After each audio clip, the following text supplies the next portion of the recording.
Hello everyone and welcome. I'm Professor Diwa back with another math video. In this video, we'll be going over linear inequalities and problem solving.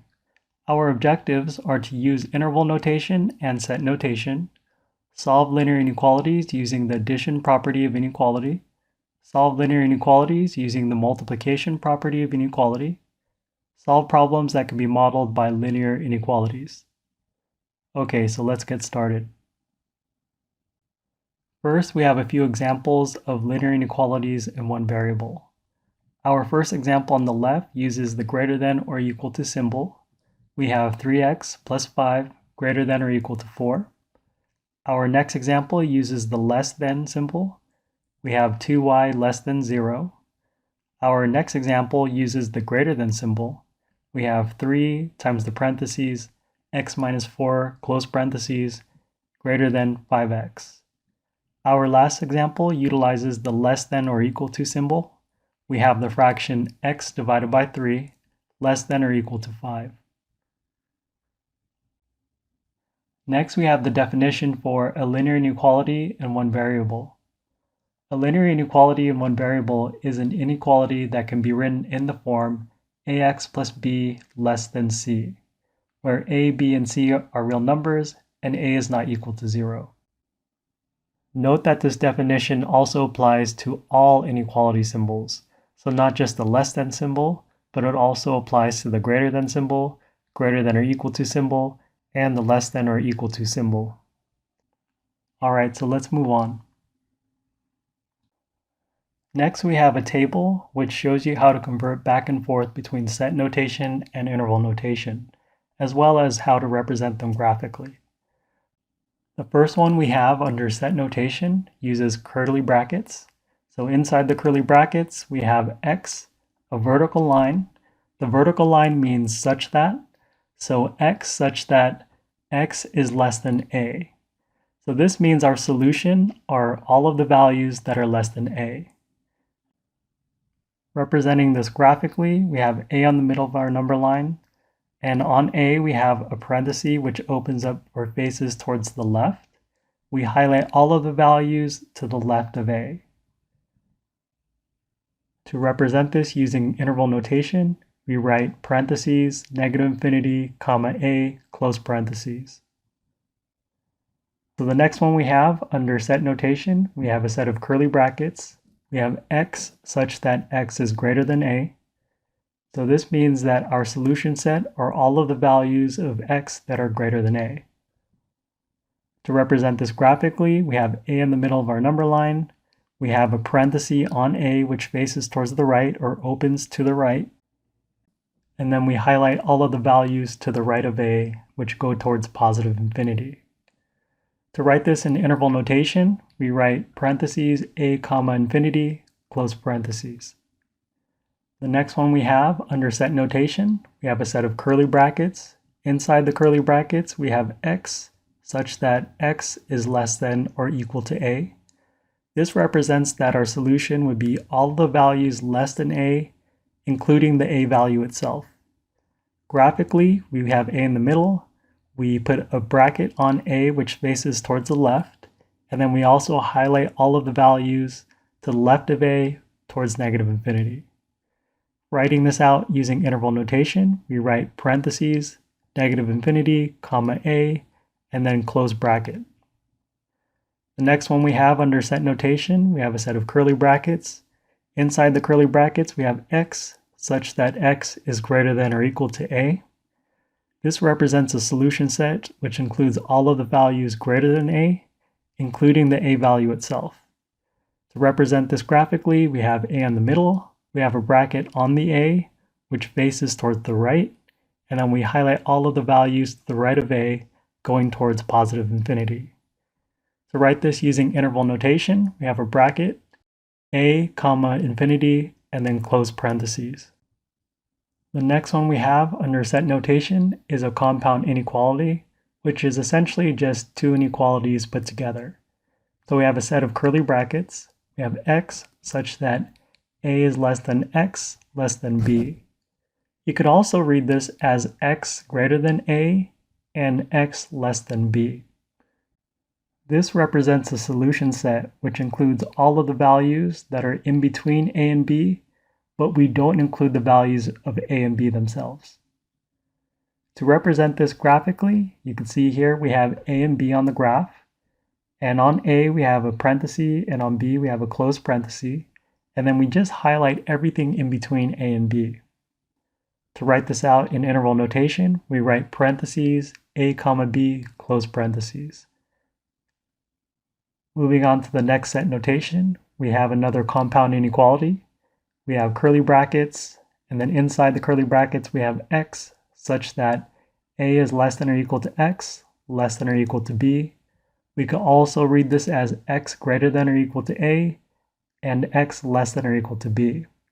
This represents that our solution set includes all of the values in between a and b, including the values of a and b themselves.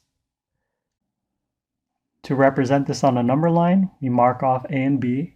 We have a bracket on a and then a closed bracket on b, and then we highlight everything in between a and b.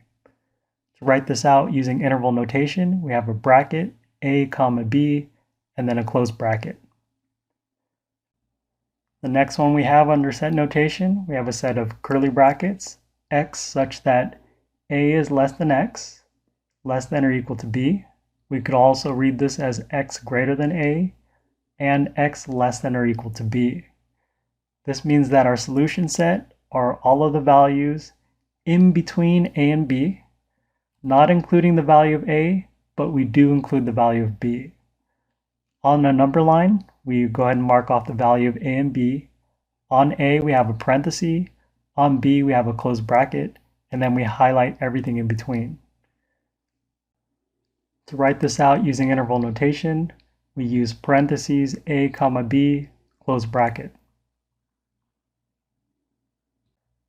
Our last one under set notation is another compound inequality. We have curly brackets, and then inside the curly brackets we have x such that a is less than or equal to x, less than b. We could also read this as x greater than or equal to a, and x less than b.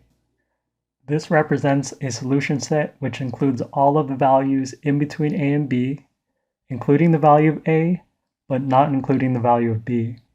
To represent this graphically, we mark off a and b on the number line. On a, we have a bracket.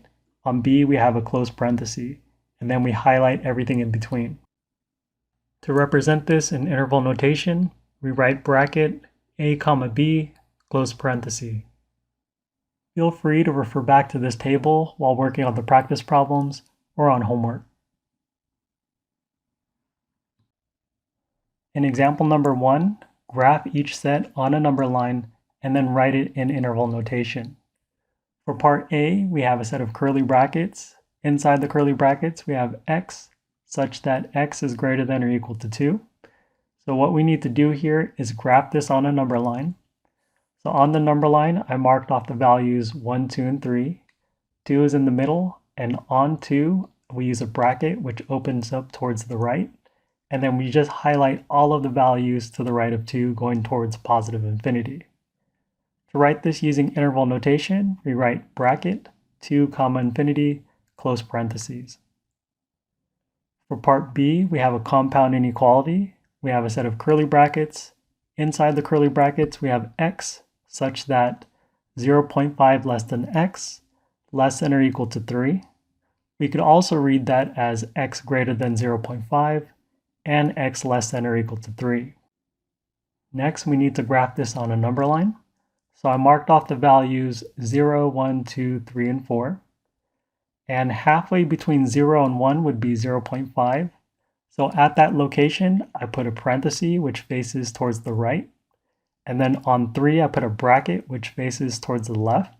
And then we just highlight everything in between 0.5 and 3. To write this using interval notation, we write parentheses, 0.5, comma 3, and then close bracket. In example number 2, solve each linear inequality and graph the solution set. For part A, we have 2x minus 1 greater than 4. To solve a linear inequality for x, You follow all of the same rules and steps as you would if it were a normal equation. However, there is one rule that you want to make sure you remember. When solving a linear inequality, if you ever multiply or divide by a negative number, you need to flip the inequality sign in the opposite direction. Alright, so let's get started with part A. To solve for x, we need to get rid of the minus 1. We just add plus 1 to both sides of the equation. On the left-hand side, the minus 1, the plus 1 will cancel out. We bring down the 2x. We have greater than. And then on the right-hand side, we have 4 plus 1, which will give us 5. So the result is 2x greater than 5. Next, we get rid of the 2 by dividing out 2 on both sides. We have 2x divided by 2 greater than 5 divided by 2. Simplifying the left-hand side, the 2 on the numerator will cancel out with the 2 on the denominator. That leaves us with just an x. And on the right-hand side, the 5 over 2 will stay the same. So our final result is x greater than 5 over 2. Writing out our solution using set notation, we have a set of curly brackets. Inside the curly brackets, we have x such that x is greater than 5 over 2. Writing out our solution with interval notation, we have parentheses, 5 over 2, comma, infinity, close parentheses. Graphing this on a number line, I marked off the values 2, 5 halves, and 3. 5 halves is halfway between 2 and 3. On 5 halves, we have a parenthesis which opens up towards the right, and then we highlight all of the values to the right of 5 halves.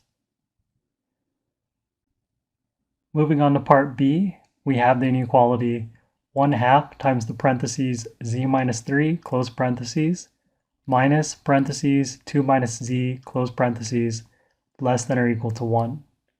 The first step for this problem would be distributing the 1/2 inside the set of parentheses with the z minus 3, and then distributing the negative to the 2 minus z.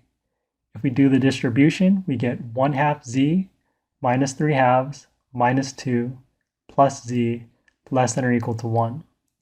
The next step is combining like terms on the left-hand side. To make things a little bit easier, I group together all the like terms. So I have 1/2 z plus z minus 3 halves minus 2 less than or equal to 1. Combining these like terms, we get 1/2 z minus 2 and 3 halves less than or equal to 1. Simplifying this, 1/2 z is the same thing as 3 halves z minus, and then 2 and 3 halves is the same thing as 7 over 2. So I have 3 halves z minus 7 over 2 less than or equal to 1. The next step is getting rid of the minus 7 halves. We do this by adding 7 halves to both sides of the inequality. Simplifying the left-hand side, minus 7 halves plus 7 halves cancels out, and we bring down the 3 halves z. On the right-hand side, we have 1 plus 7 halves, so we get 3 over 2z less than or equal to 1 and 7 halves. So the 1 and 7 halves simplifies, or you could rewrite it as 9 halves. So I have 3 halves z less than or equal to 9 halves. And then from here, we need to get rid of the 3 halves in front of the z. To get rid of the 3 halves, we just multiply by the reciprocal of 3 halves, which is just 2/3. So we multiply both sides of the inequality by 2/3. We get 2/3 times 3 halves z less than or equal to 2/3 times 9 over 2.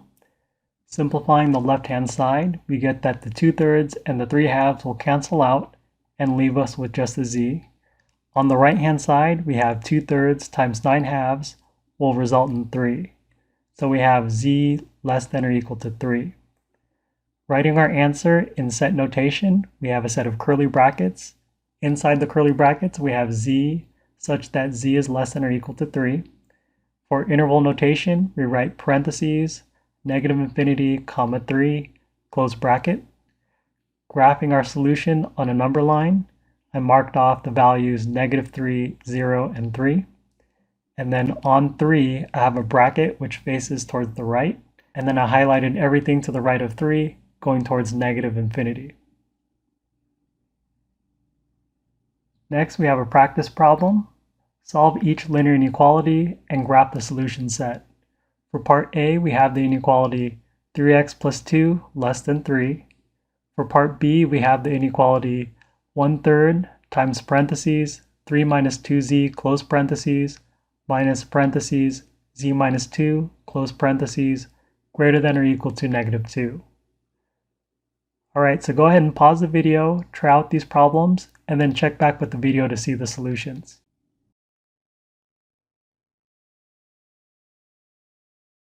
Okay, so let's get started.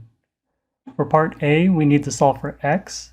The first thing we need to do is get rid of the plus 2. We do this by subtracting 2 from both sides of the inequality. So on the left-hand side, plus 2 minus 2 will cancel out. We bring down the 3x. On the right-hand side, 3 minus 2 will give us 1. So the result is 3x less than 1. The next step is getting rid of the 3 in front of the x. We do this by dividing out 3 on both sides of the inequality.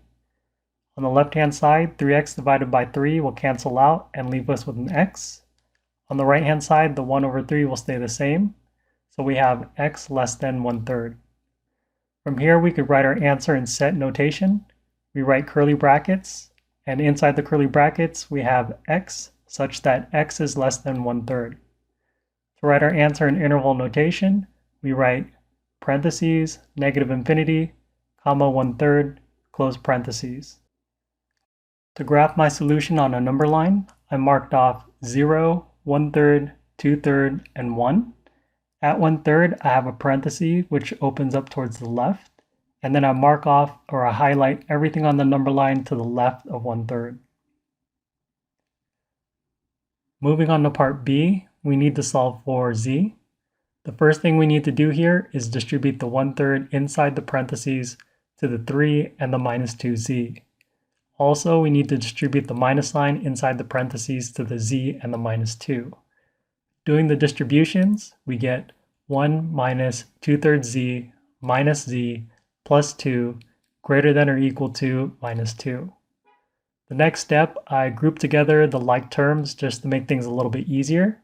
So I have minus 2/3 z minus z plus 1 plus 2 greater than or equal to -2. Simplifying the left-hand side, we get minus 5/3 z plus 3 greater than or equal to -2. From here, we need to get rid of the 3. We do this by subtracting 3 on both sides of the inequality. Simplifying the left-hand side, plus 3 minus 3 cancels out, and we bring down the minus 5/3 z. On the right-hand side, the -2 and the -3 combine together to give us -5. So the result is -5/3 z greater than or equal to -5. From here, we need to get rid of the -5/3 in front of the z. We do this by multiplying by the reciprocal, which is -3/5. So we multiply both sides of the inequality by -3/5. We get -3/5 times -5/3 z greater than or equal to -5 times -3/5. Simplifying the left-hand side, the -3/5 and the -5/3 cancel out and leaves us with the positive z. On the right-hand side, -5 times -3/5 simplifies to just 3. So our final result is z less than or equal to +3. Notice here that the inequality sign is flipped in the opposite direction.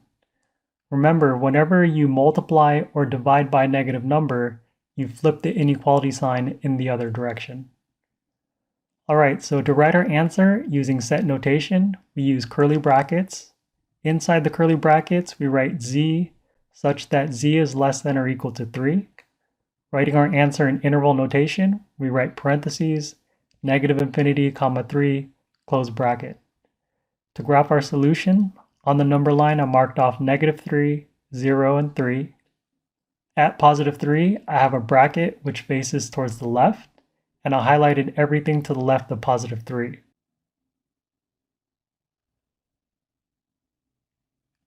In example number 3, solve each linear inequality and graph the solution set. For part A, we have the inequality 5 minus 3x less than or equal to x minus 3. For this inequality, we need to solve for x. The first step I'm going to do here is actually 2 steps. I'm going to get rid of the minus 3x by adding 3x to both sides of the inequality, and I'll get rid of the minus 3 by adding 3 to both sides of the inequality. Simplifying the left-hand side, we have 5 plus 3 gives us 8. The minus 3x and the plus 3x cancel out. On the right-hand side, we have x plus 3x is 4x, and the minus 3 plus 3 will cancel out. The result is 8 less than or equal to 4x. The next step is getting rid of the 4 in front of the x. We just divide out 4 on both sides of the inequality. We get 8 divided by 4 less than or equal to 4x divided by 4. The next step is simplifying the left-hand side. 8 divided by 4 is 2. Then simplifying the right-hand side, 4x divided by 4 is just x. So the result is 2 less than or equal to x, or we could also write this as x greater than or equal to 2. Writing our answer in set notation, we have a set of curly brackets. Inside the curly brackets, we write x such that x is greater than or equal to 2. For interval notation, we write bracket 2 comma infinity close parenthesis. Graphing our solution, we have a number line, and I marked off 1, 2, and 3 on my number line. At 2, we have a bracket which opens up towards the right, and then we highlight everything to the right of 2. Moving on to part B, we have the inequality 1/4 x less than or equal to 3 over 2. To solve for x, we need to get rid of the 1/4. We get rid of it by multiplying by the reciprocal, which is 4 over 1. So we multiply both sides of the inequality by 4 over 1.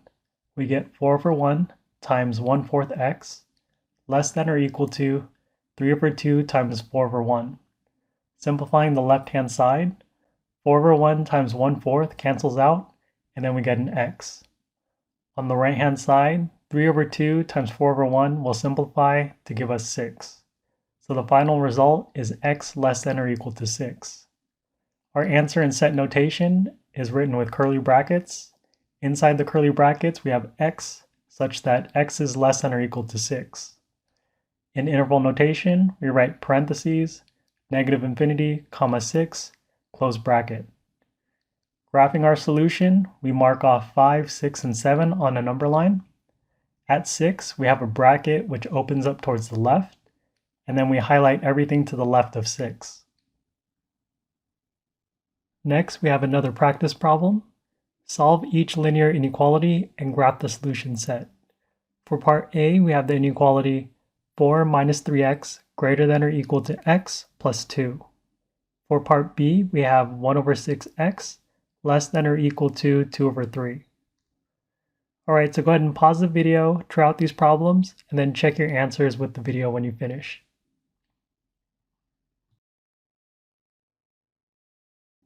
Okay, so let's go over the solutions to part A.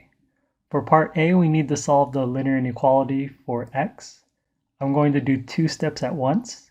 I'm going to get rid of the minus 3x by adding 3x to both sides of the inequality, and then I'll also get rid of the plus 2 by subtracting 2 from both sides of the inequality. On the left-hand side, we have 4 minus 2 will give us 2, and then the minus 3x plus 3x will cancel out.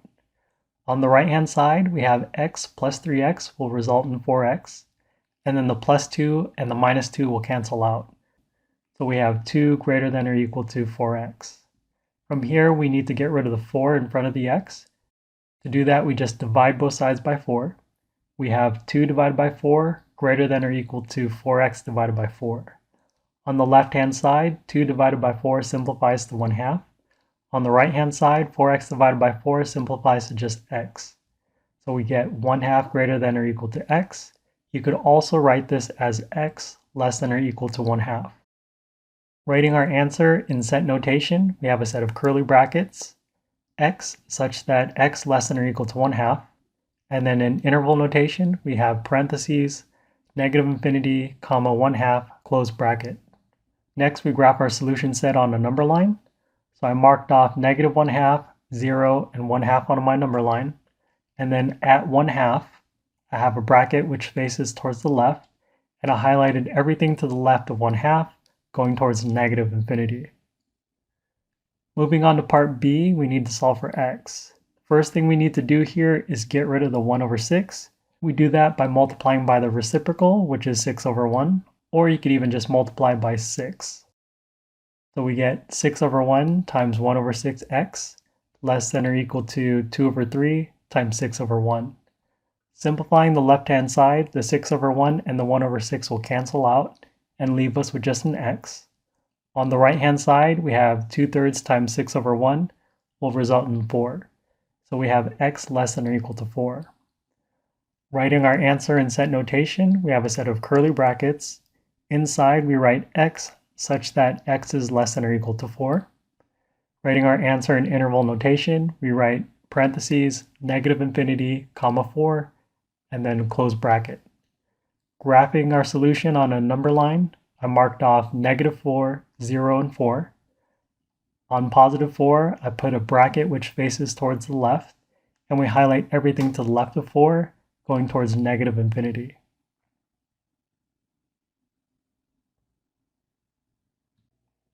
For example number 4, solve each linear inequality and graph the solution set. For part A, we have the fraction 2t minus 3 divided by 5 greater than or equal to the fraction t plus 1 divided by 3 plus 3t.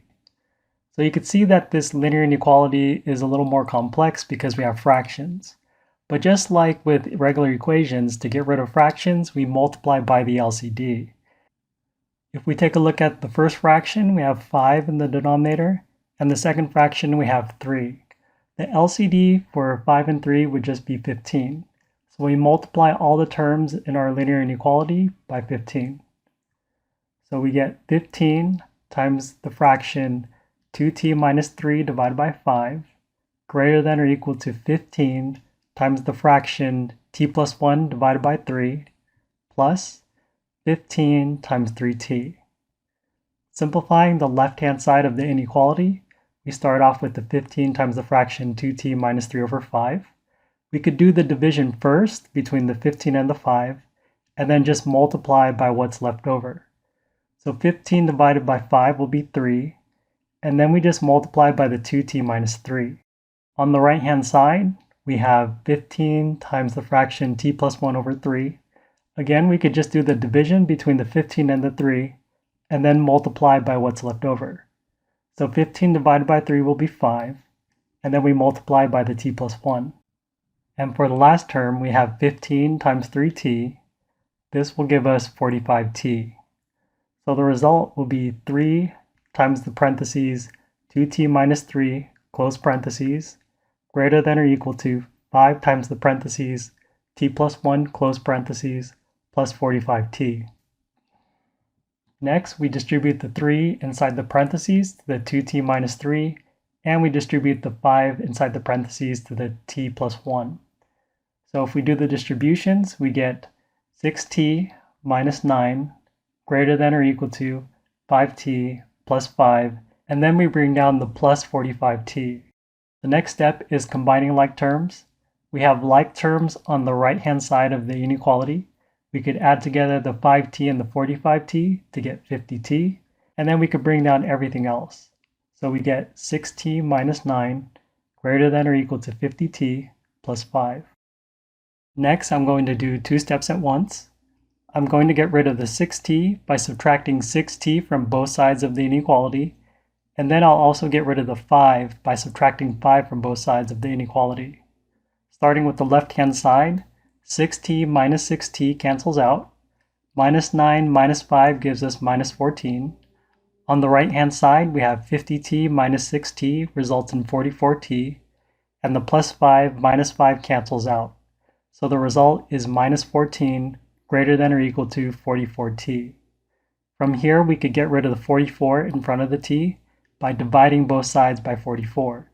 We get minus 14 divided by 44 greater than or equal to 44t divided by 44. Simplifying the left-hand side, negative 14 divided by 44 simplifies to negative 7 over 22. On the right-hand side, 44t divided by 44 simplifies to just t. So we have negative 7 over 22 greater than or equal to t, or you could write this as t less than or equal to negative 7 over 22. Writing our solution in set notation, we have curly brackets. Inside the curly brackets, we have t such that t is less than or equal to negative 7 over 22. In interval notation, we write parentheses, negative infinity, comma, negative 7 over 22, close bracket. Next, we need to graph our solution on a number line. On the number line, I marked off negative 1, negative 0.5, and 0. To graph negative 7 over 22, we need to know the decimal equivalent. It is approximately equal to negative 0.31818 repeating, so it's very close to negative 0.3. So on my number line, I'm just going to graph negative 7 over 22 just a little bit before negative 0.5. So I'm just approximating where negative 0.3 would be at. So at that location, I put a bracket facing the left, and then we highlight all of the values going to the left of negative 7 over 22.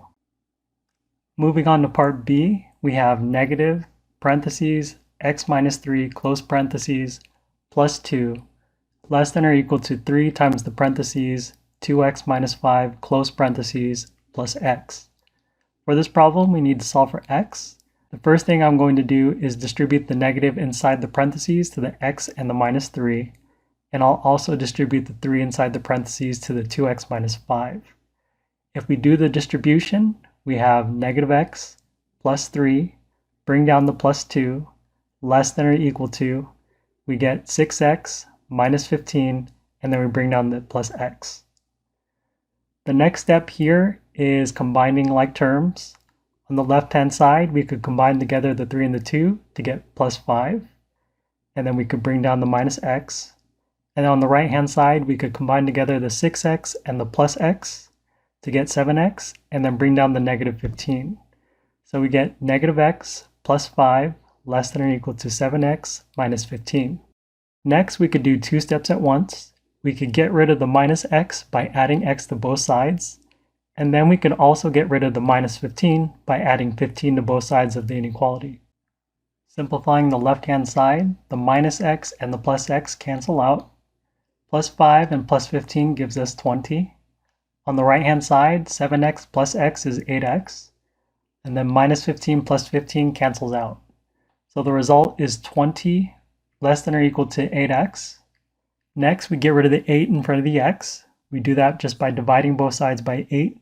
We get 20 divided by 8 less than or equal to 8x divided by 8. Simplifying the left-hand side, 20 divided by 8 becomes 5 over 2. On the right-hand side, 8x divided by 8 is just x. So the result is 5 over 2 less than or equal to x, or we could write this as x greater than or equal to 5 over 2.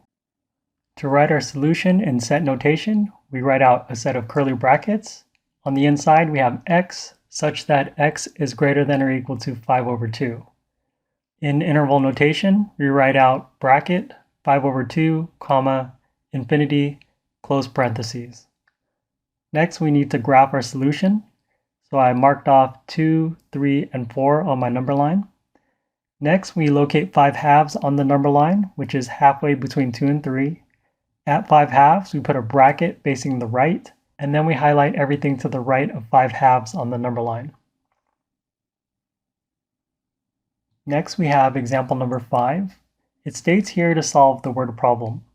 A salesperson earns $600 per month plus a commission of 20% of sales. Find the minimum amount of sales needed to receive a total income of at least $1,500 per month. What we need to do here is come up with an algebraic inequality that represents a total income or a monthly income of at least $1,500. Now, another way to say at least $1,500 is greater than or equal to 1,500. So that's what we're going to use to represent our inequality. The next part is representing income earned per month algebraically. So over here it states, a salesperson earns $600 per month plus a commission of 20% of sales. So every month I'll get $600, so let's put $600 plus a commission of 20% of sales. Because sales can change from month to month, we could represent this with a variable x. And now we need 20% of those sales. So we just multiply x by 0.20. And now we could include that in our inequality. So I have 600 plus 0.20x greater than or equal to 1500. From here, we just need to solve for x. We get rid of the 600 by subtracting 600 from both sides of the inequality. Simplifying the left-hand side, 600 minus 600 cancels out. We bring down the 0.20x. On the right-hand side, we have 1500 minus 600 gives us 900. So the result is 0.20x greater than or equal to 900. The next step is getting rid of the 0.20 in front of the x. We just divide it out on both sides of the equation. So we have 0.20x divided by 0.20 greater than or equal to 900 divided by 0.20. Simplifying the left-hand side of the inequality, we have 0.20x divided by 0.20. These will cancel out, leaving us with just an x. On the right side of the inequality, 900 divided by 0.20 simplifies to 4500. So we have x is greater than or equal to 4500. So this means that a salesperson needs to make at least $4,500 in sales a month to have a monthly income of at least $1,500. To answer this using a short sentence, I stated that the minimum amount of sales needed is $4,500 or more. In example number 6, solve the word problem. In the United States, the annual sales of skim milk is declining. The sales of skim milk S in millions of pounds per year since 2010 can be approximated by the formula S equals negative 605.8 T plus 8,789, where T is the number of years after 2010. Use this formula to predict when the annual sales of milk will be less than 1,000 million pounds per year. So let's start with the formula for the annual sale of milk. We have that S is equal to negative 605.8 T plus 8,789. We want to know when the annual sales of milk will be less than 1,000 million pounds per year. So we just need to include less than 1,000 in our formula for the annual sales of milk. Here I wrote negative 605.8 T plus 8,789 less than 1,000. From here, we just need to solve for T. So we get rid of the 8,789 by subtracting it from both sides. Simplifying the left-hand side, we get positive 8,789 minus 8,789 cancels out. We bring down the negative 605.8 T. On the right-hand side, we have 1,000 minus 8,789 gives us negative 7,789. So we have negative 605.8 T less than negative 7,789. Next, we need to get rid of the negative 605.8 in front of the T. We just divide it out on both sides of the inequality. We get negative 605.8 T divided by negative 605.8 less than negative 7,789 divided by negative 605.8. Simplifying the left-hand side, the negative 605.8 T divided by negative 605.8 simplifies to just T. On the right-hand side, negative 7,789 divided by negative 605.8, we'll leave that the same for now. Also, don't forget, whenever you multiply or divide an inequality by a negative number, you flip the inequality sign. So the result will be T greater than negative 7,789 divided by negative 605.8. Now when we put this in our calculator, we get a long decimal number. So this is approximately equal to 12.85737867, and this decimal value keeps on going. So for this problem here, I rounded this to 2 decimal places, and the final answer I wrote that the annual sales of milk will be less than 1,000 million pounds per year, 12.86 years after 2010. Okay, everyone, this is the end of our video. Thank you very much for watching. I'm Professor Diwa, and I'll see you in the next one.